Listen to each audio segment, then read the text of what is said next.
So, very good evening, dear friends. It's a great pleasure to be with you again. And today, I will give you a briefing on the particular this legislation. In fact, this legislation has been divided into different parts. Like if you see that paper one is on introduction. Paper 2 is authorities. Paper 3 is mine. CIRP, corporate insolvency process.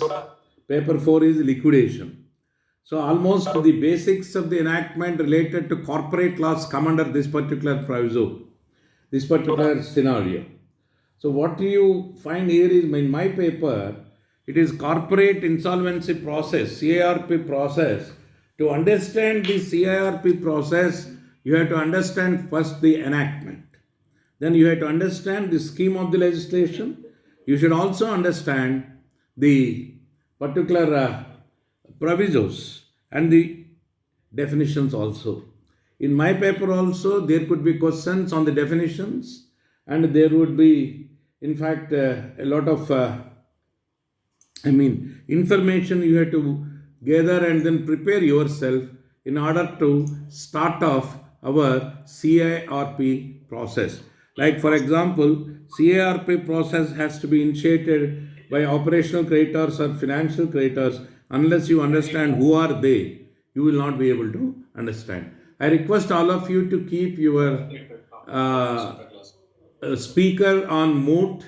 You are talking on telephone and I am listening, I am seeing. It will be disturbing others. My humble request to all of you to keep off, and your video can be on, but your speaker should be on mute. If video is on, there will be interaction. We can see each other, but ensure that no disturbance is caused to you as well as me and other listeners also. This is the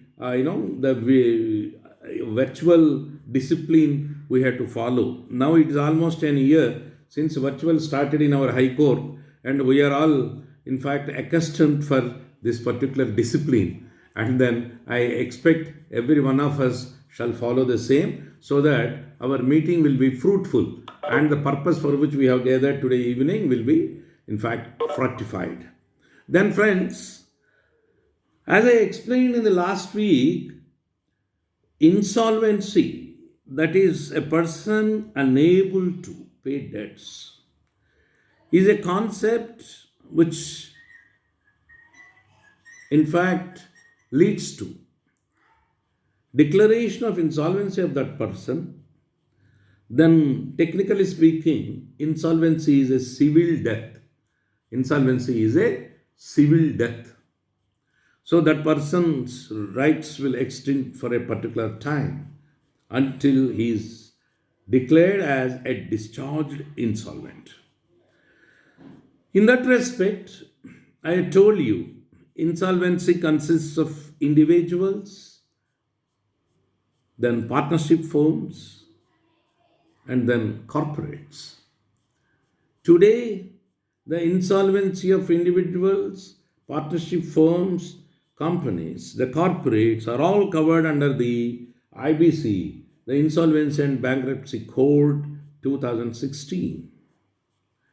Then, friends, the insolvency of societies is covered under the Societies Registration Act, the insolvency of cooperative societies is covered under the Cooperative Societies Act. There are two kinds of cooperative societies legislations, state level, and then one is the central multi-state cooperative societies act. With this particular background, we have to understand the present subject matter wherein my subject is concerned. We are exclusively concentrating on the insolvency of companies only.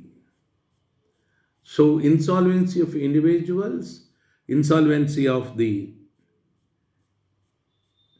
partnership firms, we are not concerned at the moment, even though the same IBC deals with this particular subject matter. So, what you find here is that insolvency of corporate entities is covered under this legislation. You know what is a corporate entity? A corporate entity is an independent entity from its members, from the shareholders, from the directors. Solomon versus Solomon and Company Limited. Lee versus Lee's Air Farming Limited, where we learned that a corporate entity is totally an independent entity, different from the persons managing, different from the shareholders created it. And then this particular corporate entity is having a perpetual succession through due process of law. It's brought into force. It would be closed down only through due process of law. That is where the winding up process comes, which is covered under the IBC, which is your subject matter, and which is also equally covered under certain circumstances under the provisions of the Companies Act 2013. Earlier it was 1956 Act. You have to carefully understand this particular subject matter, that we are dealing exclusively with companies. A company who is a going concern with about 1,000 workmen is not able to do well. COVID, the industry has been turned to be sick. It is now unable to pay debts. So a question comes as to, should we declare it as insolvent, and then winding up process has to be initiated.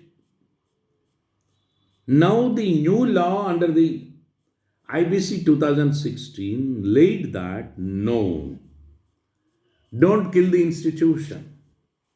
If a company is unable to pay its debts, the first and foremost thing that has to be done is to make efforts to revive that industry. And in the event that revival is not possible, then go for winding up. This is all we are going to study in my paper in this session. Already 1 week is over, today is second, another 14 weeks, 14 days. What we are going to study? If a company becomes sick, how do we start off revival? We are not on winding up here. Winding up is not our cup of tea here, basically. That is in liquidation process in paper 4. Actually, if a company is unable to pay its debts, endeavor has to be made to revive that company, put it on rails, put it in the orbit again. And a trial has to be made out. Failing which, if it is not possible in spite of best efforts, then the next worst alternative is winding up of the company. In course of dispute resolution, in course of finding out solutions, as an idea technology mechanism, there are two beautiful words coined internationally. One word is BATNA, another word is VATNA. BATNA means BATNA, BATNA, best alternative for a given problem, for a negotiated agreement. VATNA means the worst alternative for a negotiated agreement. So there are two things, best and worst. So in case of a corporate entity not in a position to pay off its debts, the best alternative is not closing down. Nobody will get anything. Nobody will get anything. In 1986, I started my practice, and today, 2021, till now, I have not seen a single case of winding up where people got sufficient money, or at least a bare minimum of 10% of their investment back. Absolutely no. In the history till now, no shareholder got back his capital in case of winding up of a corporate entity. 35 years of my practice, I have not seen. At the most, the secured creditors may get a step safest. The government use, the workmen. By the time this is all cleared, nothing will remain. And 15, 20 years, the winding up proceedings go on in the courts. Finally, the death certificate will be given by the High Court called the Order of Dissolution. That's called death certificate. Certificate of incorporation is given by the Register of Companies, which is the birth certificate of the company. And the certificate of death is issued by the company court. That is the certificate of dissolution. And then the National Company Law Tribunal under IBC also issues in winding up proceedings the finally certificate of dissolution. So, killing the company, closing it down is not the solution. So, the objective of IBC is to revive the industry. As I told you, in the earlier scenario, before the advent of 2016 Act, there was one legislation called Sikh Industrial Companies Special Provisions Act. In those days, the matters of company law were directed to be taken by the company law board, then the appeal to High Court, then the division bench of the High Court, OSCA, original side appeal, then the Supreme Court. With regard to matters pertaining to the bankruptcy, winding up proceedings used to be directly initiated in the High Court, then the OSCA to the division bench, and then finally Supreme Court. With regard to this revival of Sikh industries, there was a special legislation called Sikh Industrial Companies Special Provisions Act, under which the BIFR, the Board for Industrial and Financial Reconstruction, used to take decisions, against which the appellate authority AIFR used to take appropriate decisions, and then the matter would be again taken to the High Court, single judge, and then the division bench, and then Supreme Court. Consolidating all this together today, even the Company Law Board jurisdiction is ousted, and that has been entrusted to the adjudicating authority, which is technically called the National Company Law Tribunal. The National Company Law Tribunal has got the multifarious responsibilities. On one hand, discharging the functions laid under the Companies Act, like the amalgamation, operation and mismanagement issues being handled, the revival of companies which are struck off, and then the matters under the IBC, where the info under the IBC 2016, the prima facie thing the NCLT has to ensure is that the industry is not killed. An attempt has to be made, which is technically called the CIRP, which is the name of our paper, Corporate Insolvency Resolution Process. Initiate. It has stipulated the procedure. Who is to initiate, who can initiate, who cannot, and then how do we go about? Who would be the person handling the subject, called the RP, resolution professional? Then how to revive the resolution plan? Then how to accept it? What are the do's and don'ts? Then finally, approving and then handing over the revived company to the prospective purchaser or the applicant who is emerged as a successful bidder in the transaction. Then, friends, in the event the CRP process is not successful, it fails, revival is not possible, then there is no other alternative. The industry has to be closed down. Then it would take into liquidation process. So the liquidation process will again take into assets and liabilities into account, consider the assets, the liabilities, and then make out a inventory, Then there is a classification as to who will be given first, next, third, fourth, fifth. Then finally, anything is left out, the shareholders will get. Never in India, to my knowledge, shareholders got any amount so far. Then a death certificate will be issued that the company is dead now, dissolved. It is called certificate of dissolution. So I hope now you understand. You have to carefully understand. Here there are non-LLVs also. Some of you don't come from legal profession. Some of you are not lawyers. Some of you are only graduates. So what you have to understand, those who are not graduates, there is a company. The concept of company is that it is independent of shareholders, directors, and then it is an independent entity like you and I. You and I can purchase, sell property. Company also can purchase and sell property. You and I can sue and be sued.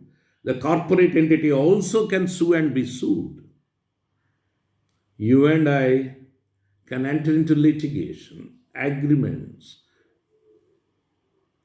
and various proposals, doing business, transnational, transinternational. Everything can be done as you and I do, a company also can do. But what you and I can do, a company cannot do only one thing. It can't get married and get children. That's all. A company cannot get married and cannot get children. If you want to understand the concept of the corporate entity, you have to read the decision given by the great Hidayatullah, the former Chief Justice of India and Vice President of India, in the bank's nationalization case, where he has very categorically identified the concept of a corporate entity. That's the reason why you go to Solomon and Solomon Company Limited case, Lee versus Lee Aid Farming, Recondoli Tea Company Limited, and you come to an understanding of what is this particular subject matter of a corporate entity. So a corporate entity can be created only in legal fiction by registration. How it is created? The next question. For private limited company, 2 public limited companies, 7 subscribers have to make out a corporate entity by subscribing to the memorandum and articles of association and they have to register these 2 documents with the name of the company as available. Once the certificate of incorporation has been issued by the Register of Companies, then the company is brought into existence from the date of that certificate of registration. That's the birth certificate. That's the birth of a company. A company can be created by an individual. A company can be created by another incorporated company. A company can be created by a statute passed by the government. It could be state government or the central government. It's multifarious. Only thing, partnership firms cannot create corporate entities because they are not juristic persons. A natural person, a juristic person can create a corporate entity. Then the corporate entity continues its business as you and I can do. It can do social work also. And it can do and undo things. Then, in the course of its business, a situation arises where, due to various vicissitudes, the institution turns bankrupt. Then, in that case, one has to go to this particular, in fact, Insolvency and Bankruptcy Code 2016 to find out a viable solution. So, who are the persons who can initiate this particular insolvency process? who can, who cannot.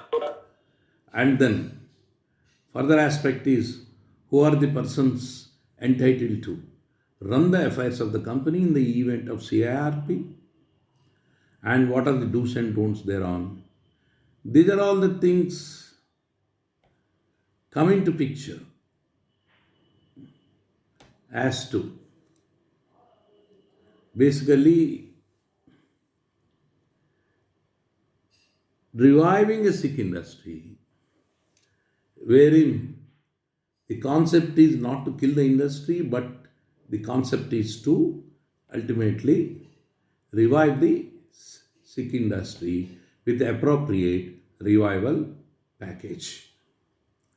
So, in this regard, my dear friends, we have to understand that a corporate entity is unable to pay debts, the creditors will be then initiating this particular CIRP process. At that stage, who can initiate, who cannot, where they have to initiate. Then what are the rights of the company, which is called corporate debtor? And in the process, who are the actors? What are their names? And how do we go about the subject matter? Then, if the corporate resolution process fails, what would be the further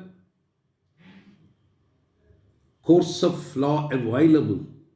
These are all the things, friends, we are going to study slowly in this particular paper. So you could understand now, we are exclusively talking of a company which is an independent person, you and I like, except that it can't marry and get children.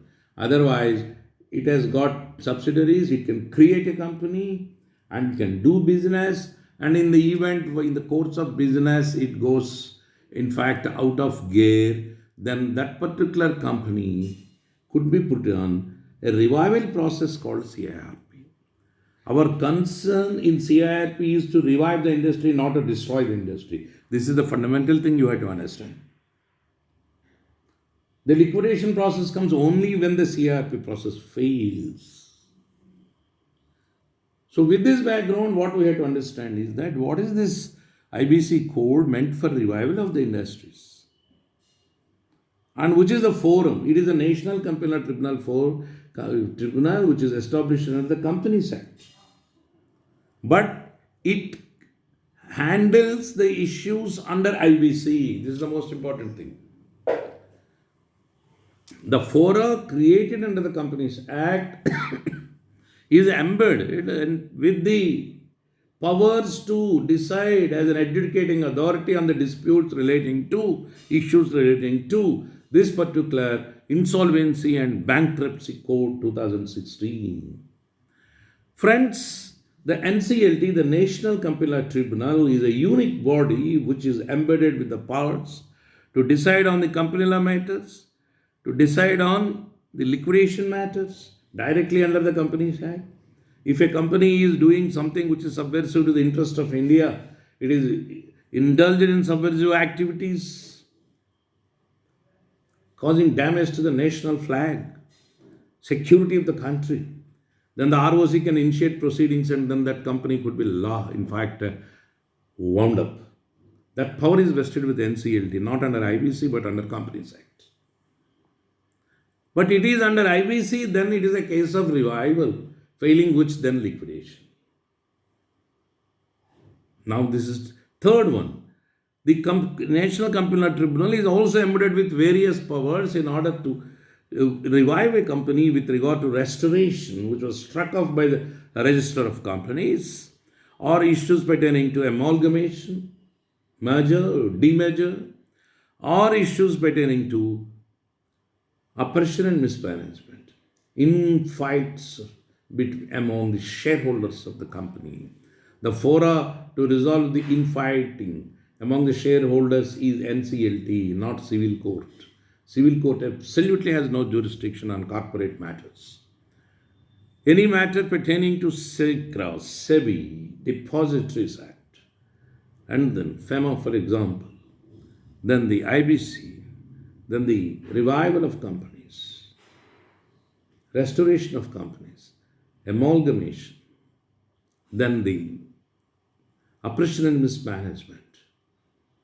As I told you, mergers, demergers, civil courts have absolutely no jurisdiction, nor the High Court also. Even the Supreme Court has no original jurisdiction.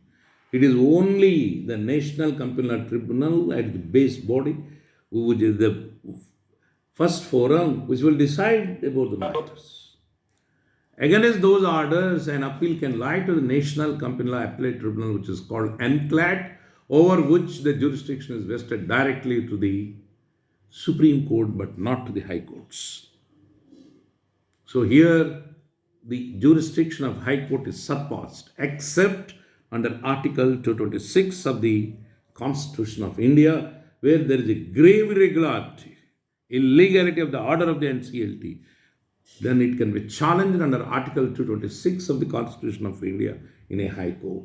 This is what the Supreme Court itself has said. So you understand now, it is the National Company Law Tribunal at the original level having the powers to decide about this corporate insolvency resolution process to revive the Sikh industries. For that reason, we have to study in detail the various definitions and what are the technical terms and what are the issues involved thereon. Before we go into that, I had to give you the scheme of the legislation.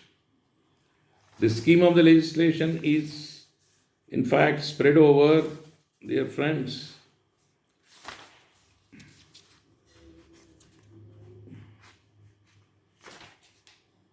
255 sections. 255 sections. And then it has got 5 parts. 5 parts. Because we had to go by parts for the reason we had to identify with regard to the provisions pertaining to individuals, same code was works out, companies, partnership firms, and so on. Then the schedules. It has got 12 schedules. Further, it is coupled with the Insolvency and Bankruptcy Board of India, Regulations 2016. And then multiple regulations have been passed for various issues. Like the Companies Act has got several rules and regulations. Here we call them mostly regulations and orders, whereas under Companies Act it is rules. That is the distinction between these two. Then friends, coming to the scheme of the legislation, you come to the part 1 is on preliminaries like definitions. Some of the important definitions are, that's why I told you, we had to go by parts. And then very necessary that we had to go through the definitions first before we go to the CIRP process. Then friends, under part 2, we are going to study our subject syllabus, that is CIRP, Corporate Insolvency Resolution Process, wherein it starts with section 4 and goes up to section 32. Section, please note down, section, in fact, definition section 3, then under part 2, sections 4 to 32 pertaining to the CIRP. Apart from that, some of the powers are also dealt with under some of the provisions of the Chapter 3 liquidation process, which are common. Then you come to sections 55 to 58, fast track corporate insolvency resolution process. And then, with regard to this particular process, any violation is covered under section 68 to 77, offences and penalties. Then the adjudicating authority, NCLT, its powers are made out under section 60 to 67. So, you have to read with the definitions section 3 followed by 4 to 32, and where common provisions are there, I will explain later on. Then you have to come to the fast track corporate insolvency resolution process under 55 to 58. Then 59 is voluntary liquidation. We are not concerned in this paper, of course. Maybe next paper. Then the adjudicating authorities, section 60 to 67, we will have to give a passing reference. Then section 68 to 77, offences and penalties. Then friends, part 3 is on the insolvency resolution bankruptcy of individuals and partnership firms. And it clearly contains details for these two, individuals and partnership firms. Then part 4 on various agent utilities, that is called regulation of insolvency professionals and information utilities, the establishment of the IBBI, that is Insolvency and Bankruptcy Board of India. Here board means the IBBI comes into power. Then the insolvency, in fact, professionals are supposed to be the certificate holders from IBBI. That is there in the Act itself. Last time somebody asked me, you refer to part 4, chapter 3, you will understand. And then various other provisions relating to them are covered under this particular parts. And part 5 consists of miscellaneous provisions with regard to limitation, power to make rules, the trials, and so on and so forth. The schedules are concerned, there are schedules which have amended the various other relative legislations. So friends, with this particular background, what we have to understand is that prima facie, the corporate insolvency process is concerned, whether it is under the Limited Liability Partnership Act, the LLP Act 2008, or the IBC. Now LLPs, the limited liability partnerships as well as companies, if fall sick, they will be covered under the provisions of this Insolvency and Bankruptcy Code 2016. This is the most important aspect you have to understand. Then friends, we have to now slowly start off our discussion on the definitions. What is what? Before we go to the definitions, prima facie, I will explain informally how the process takes place. Then I will come to the formal discussion. So prima facie here, corporate resolution process, in fact, starts with a creditor of a company requesting the company to make payment of the debts. Creditor of the company requesting the company to make payment of its debts. For example, you take that a company has to pay me. A practical example.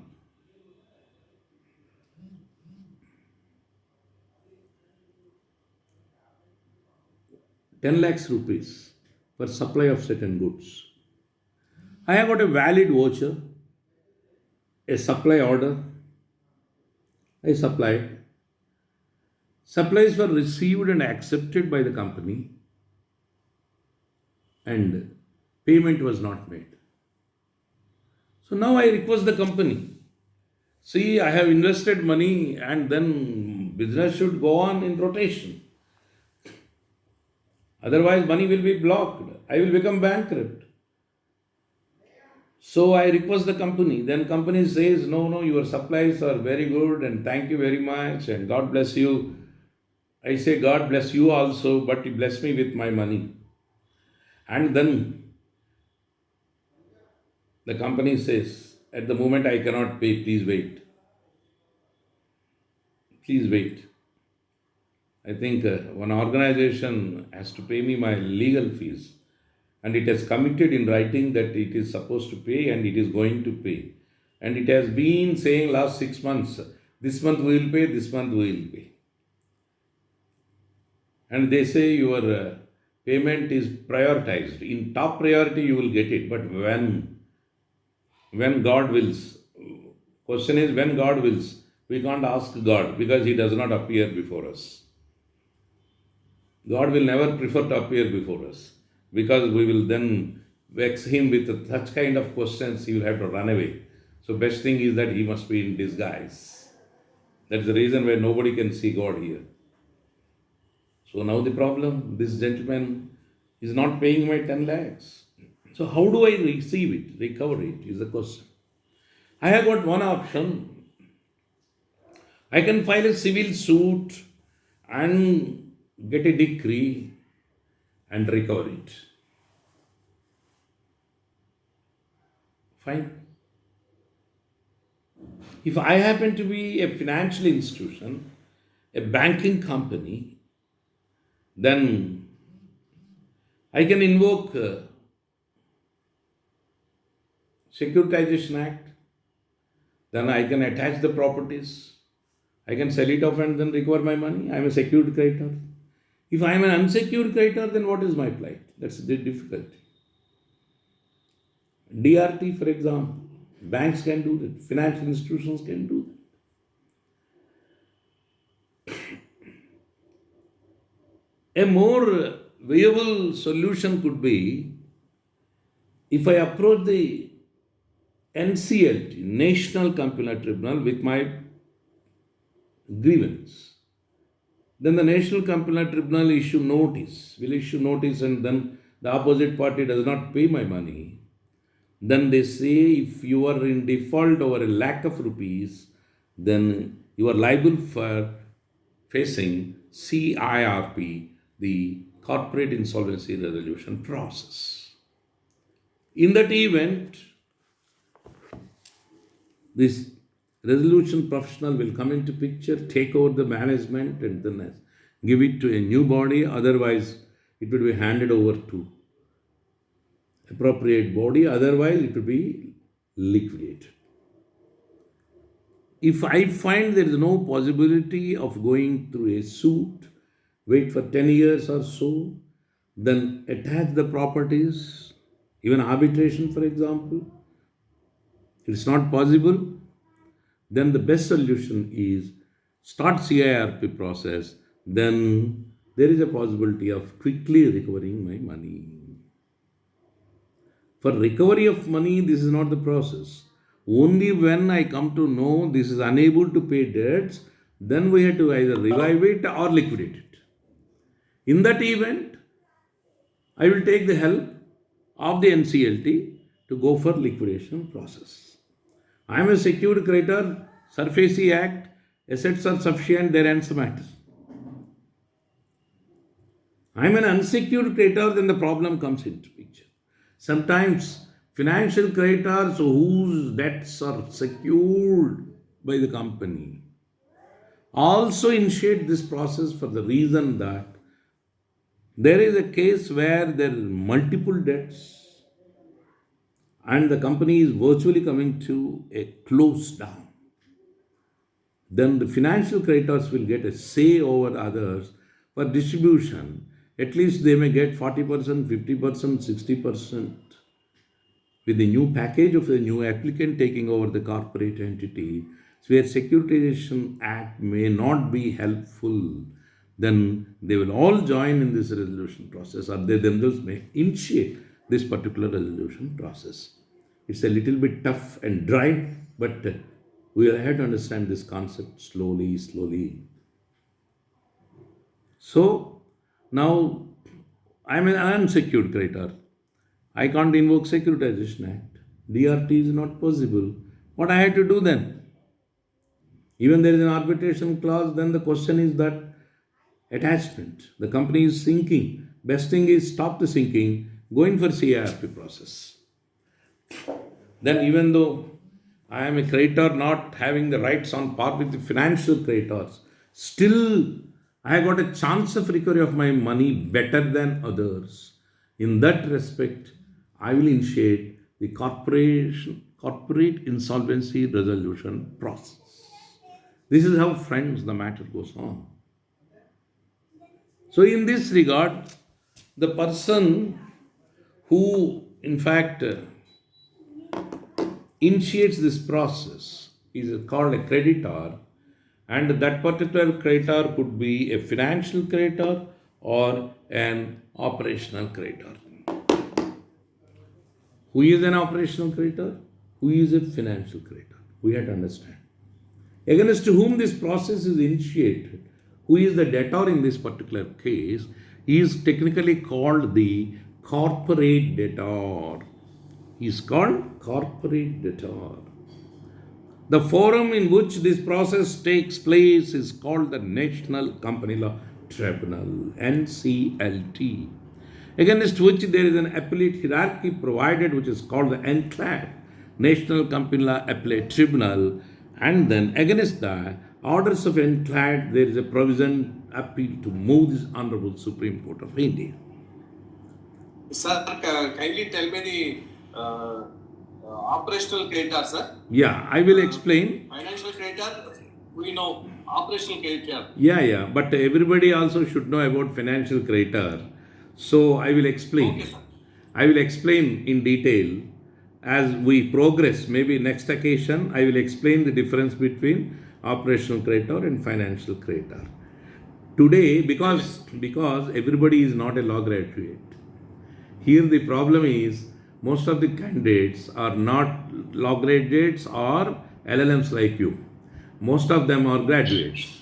So we have to get a balance, and then ultimately all will go together on one stream. Actually, in short, what I had to say is operational creditors are those who don't have the rights on par with financial creditors. Once CIRP process is started, it is the financial creditors who will formulate as the COC, and then committee of creditors, and they will have a say, and operational creditors virtually will not have any say, even though a percentage of operational creditors are entitled to come and then give their approval. Basically, it is the COC consisting of financial creditors only will take a decision. And the RP also is bound by the decision of, this particular decision of the COC. That is the reason why basically we had to cover the position of operational creditors along with the financial creditors and make out the distinction. What are the advantages? And we can't choose to be an operational creditor or a financial creditor. Either based on our funding, either will become operational creditor or financial creditor. Suppose I finance the company for its running of affairs, I am a financial creditor. I supply goods, I supply legal advice, I am an operational creditor. That is the definition given by the Act. So I can't choose. I can't turn out to be, in fact, vice versa, not jump from operational to financial, because it is nature of the transaction automatically under the statute will decide as to who is operational creditor, who is financial creditor. So we must always go to the nature of the transaction. So with this particular background, dear friends, we will have to start off. In fact, there is some technical problem, it seems. I am getting a warning indication on my computer that meeting will end for all participants in 3 minutes. I don't know, I will call my technician, and then I have in fact designed it for about an hour today. Maybe already 1 hour is running out, I don't know. So I have logged in at about 6:20 today. It is coming up to 7:20 now. So friends, in next week's session, I will take you through, because otherwise abruptly the screen will go off. So I don't want you to be troubled on that. So we will meet again. I will put my lecture today in YouTube, which you can listen any number of times and you can get the best benefit out of it. In the next week's session, I will slowly take you through the definition of corporate debtor, the definition of operational creditor, the definition of the financial creditor, and the modus operandi thereon, the rights and their particular characteristics, and then who will become who at what circumstances, what is the statutes speaking of. Then other definitions also slowly. Unless I familiarize you with all definitions, you will not be able to understand CIRP process. That is the reason why necessarily you must understand all the important definitions. Then I will start CIRP. The whole CIRP process hardly in 6 lessons will be completed. So I had to gear you up to prepare with this information. Then step by step we will proceed further and then we will meet. So we will in fact come to the finale. So with this particular background, my dear friends, we will meet again and the next week we will see. So I thank you very much and then goodbye.